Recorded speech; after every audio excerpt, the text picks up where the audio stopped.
Bonjour à toutes et à tous. Dans ce nouvel épisode de Time to Log, nous allons vous présenter le top 5 des faits marquants de la logistique en France du troisième trimestre. Même si le marché a redémarré en début d'année, les opérations restent difficiles à sortir dans un contexte qui est toujours mouvant, avec un recul de 71% des volumes investis par rapport à l'année dernière, soit 1,1 milliard d'euros à fin octobre. Quelques portefeuilles d'envergure récemment signés ou en passe de l'être devraient quand même tirer les volumes vers le haut. On peut notamment citer le projet Camellia, totalisant plus de 150 000 m² et 5 actifs, pour lequel nous avons conseillé P3 à l'acquisition. Et nous sommes plus optimistes pour 2024, car l'horizon s'éclaircit sur le front des politiques monétaires des banques centrales, et nous commençons à revoir le retour des investisseurs core qui souhaitent revenir à l'acquisition dans les prochains mois.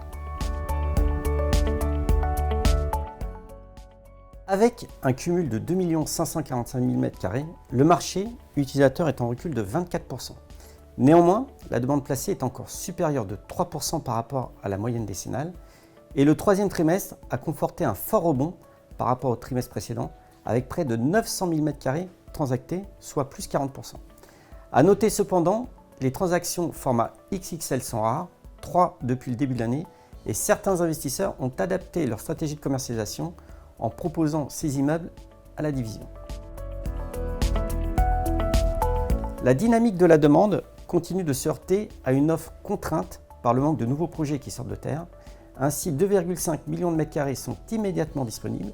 Le manque d'offres reste une réalité, particulièrement sur les marchés du sud de la France, Lyon, Marseille. Seules les régions Hauts-de-France et Centre-Val de Loire enregistrent un taux de vacances supérieur à 5%, seuil au-deçà duquel on considère que le marché est en tension. Le repricing était rapide sur notre classe d'actifs, mais la prime par rapport au placement sans risque n'a pas encore été complètement reconstituée. Ceci étant dit, on ne reviendra pas au niveau qu'on a connu historiquement, car la logistique n'est plus considérée comme une classe d'actifs secondaire. Bien au contraire, elle va être au cœur de la stratégie des grands investisseurs internationaux qui ont plus que jamais une conviction forte sur la résilience et le potentiel de croissance de notre secteur.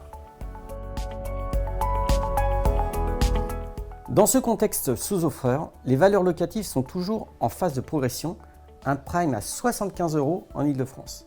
Les records s'enchaînent avec des valeurs locatives déjà obsolètes dès leur parution.